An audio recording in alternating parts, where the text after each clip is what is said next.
to my third and final part of my Seat Leon drive, and luckily for you I've saved the best until last because, as you may already know, this is the Cupra 300, the hottest Leon money can buy. So yes, I'm not going to waffle on any longer. Let's jump in the driving seat and get driving. So then, in the Leon Cupra 300, let's start it up, shall we?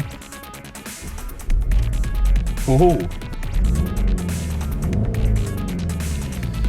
not bad.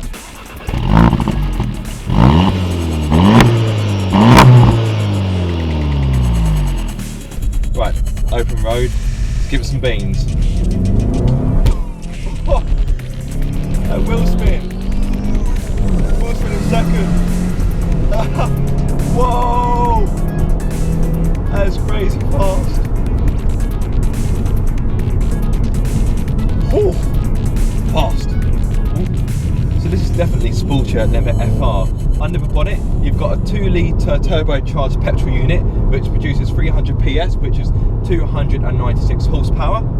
You'll get to 62 miles per hour in 5.9 seconds and onto a top speed of 155 miles per hour. So yeah, it's pretty rapid. So, nothing behind me, 60 miles per hour. I think you know what's happening next. First gear.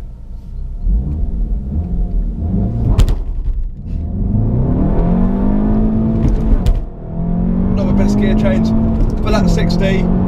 Oh, and it's got so much more to give. Top speed 155 miles per hour. God, I wish I could get it to that speed. I really wish I could. So as much as I'd want one of these, I think if I did have one of these, I'd lose my license quicker than you can say Leon Cupra 300. So if you really want to know about fuel economy and CO2 emissions, you're looking at 40.9 miles to the gallon for the Cupra 300, and CO2 emissions come in at 158 grams per kilometre. Not too bad in all honesty.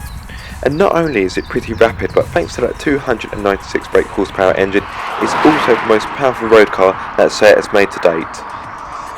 It's made to a 6-speed manual gearbox, although if you prefer, you can get a DSG gearbox with flappy paddles, but I chose to get the 6-speed manual because, common as a hot hatch, it needs to have a manual gearbox, surely. Okay, so the DSG gearbox will get you to 62 miles per hour quicker, but it's not quite as engaging, is it? I need to be changing gears, I need to be involved in the drive, and involved I am. It's a good gearbox to use. Pros, they feel reassured. Got quite a short throw to them. It's a nice gearbox. Right, let's see what it's like in the Benzo, shall we? Oh, on the brakes. God, the spin grips.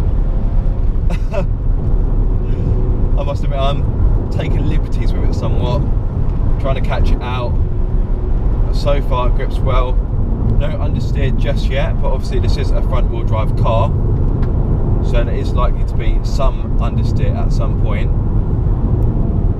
But so far, so good.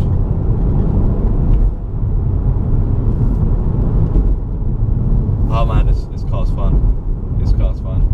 And I'll tell you one thing I like about the seats is they've got this kind of carbon fibre effect to them, which I really like. It may not be some people's cups of tea, but I quite like it. And the carbon fibre effect also extends onto the door panels, and you've also got this kind of suede effect, which I really, really like. Now this is for a 3-door model, so obviously you haven't got the practicality of a 5-door, but it looks sportier, of course, and it's really nice.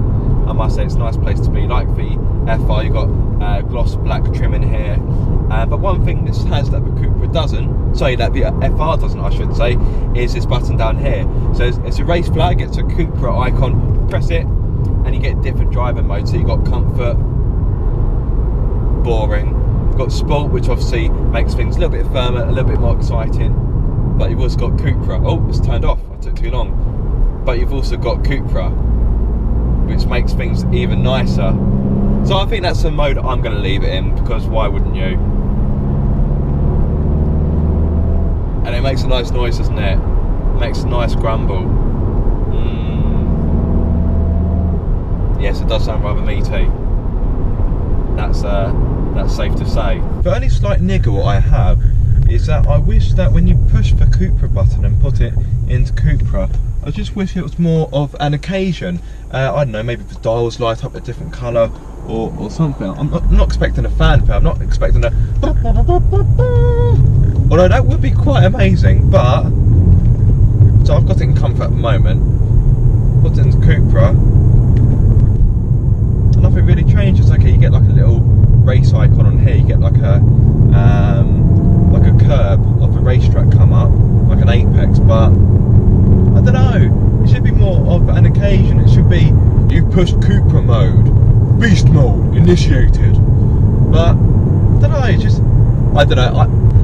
I think that's probably a really like nitpicky sort of comment, but I don't know. It would be nice to have something to happen when you put it in Cupra mode. Well, I do like the Cupra icon on the dials. That's quite a nice touch. I do rather like that. Now, I will admit this isn't the cheapest car going. It starts at £30,455, and let's be honest, that's not too far away from cars such as a Ford Focus RS, which has got more power, it's got four-wheel drive, and it's got drift mode, of course. But this is still a really good car. But in all honesty, if I had that kind of money, as much as I love Seat, I'd have to buy the Ford Focus RS. I'd have to. But this is still a very capable car as well, and as you can see, it's still very, very capable of putting a massive grin on my face, and then some. Just the response is lightning. The car feels angry. Feels like it wants to hurt me. Okay, so I will admit it's not as fast as some of its rivals, but it still offers some really, really good performance, if I'm honest. But yeah, so far, so good. Yes, I'm very impressed. Right.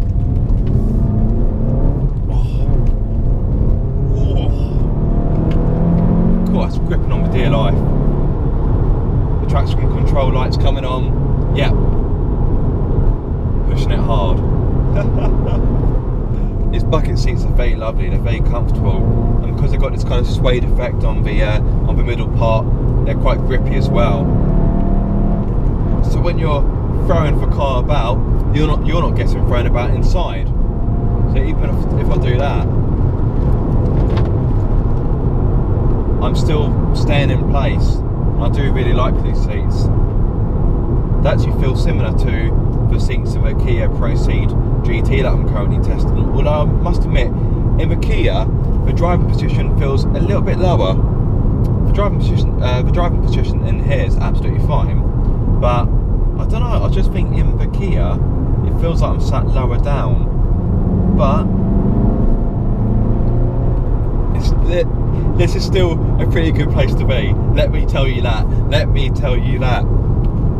And even in Cupra mode, I wouldn't call it uncomfortable.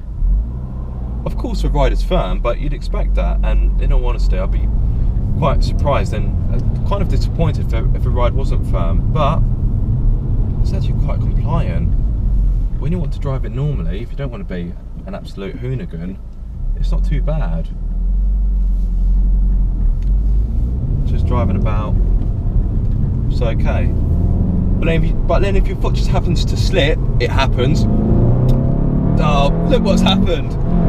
Oh, clumsy me. Oh, what am I like? So when your foot does happen to slip, like I say, it does happen, the Cupra is able to deliver some pretty decent performance. Now, although the engine does make quite a nice noise, I was expecting a few pops and bangs from the exhaust, then drop it down, actually drop it into third. Oh, hello! There we are, there we are, that's what I've been missing. It wasn't doing that earlier. Come on! So you won't do it again now? No, my luck, it probably didn't bang. I just ran over a Coke can or something, but I don't know, I was expecting a few more pops and bangs, so if I were to have one of these, I'd probably have to put a sports exhaust on it, in all honesty. But it still makes a good noise, but I don't know. I just love it, and exhaust that pops and bangs. It it really adds to the experience. I really want to try and make it do that again. I'm adamant that was me and not just me running over something. Right, there's nothing behind me. Into third, that's the gear, I did it in earlier. Yes! There we go. I wonder if they'd notice if I just didn't bring it back. Do you reckon they'd notice? Nah, it'd be fine, wouldn't it? I'm going to drop it down just to be antisocial. Nah, drop it down again. Oh, oh, I don't think I can ever get tired of that. I really don't think I could. Now it's clear that the car's got quite a bit of power, but is it any torque steer? Cars with that have a lot of power going through those wheels, more often than not, you get torque steer. So let's see what the Cupra 300 is like torque steer, shall we? Right, let's get it back in a straight line. So, right, okay, 3, 2, 1.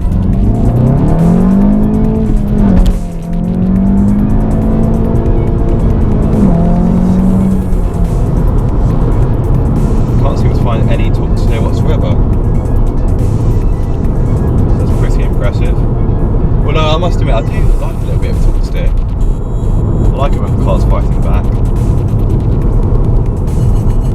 Makes it feel alive, like an angry beast that needs to be unleashed and uncaged.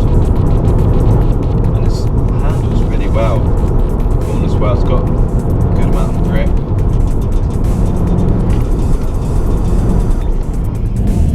So the Leon Cupra may not be the first hot hatch on your list, but you shouldn't discount it because it definitely holds its own. It really does. It is a force to be reckoned with. Okay, so it doesn't offer as much power as a Civic Type R or Focus RS or a Mercedes A45 AMG, but it's still not, you know, it's not what I'd call slow. Far from it. Far from it. Right, so time is against me. I need to get the car back to set, plus it started to pour down with rain, so I'm going to do the conclusion in the car. It's going to be a bit of a quick one, I'm afraid. Overall, the Leon Cupra 300 is a very capable car. It's very capable of putting a massive grid on your face. I do worry that the price point is rather close to cars such as the Ford Focus RS and the Audi S3 and so forth, but the Leon Cupra 300 is definitely a very good car, and it's definitely one I'd recommend if you're looking for a decent hot hatch. I hope you enjoyed the video. If you did, give it a thumbs up, guys, and if you haven't done already, please subscribe for many more car obsession videos to come.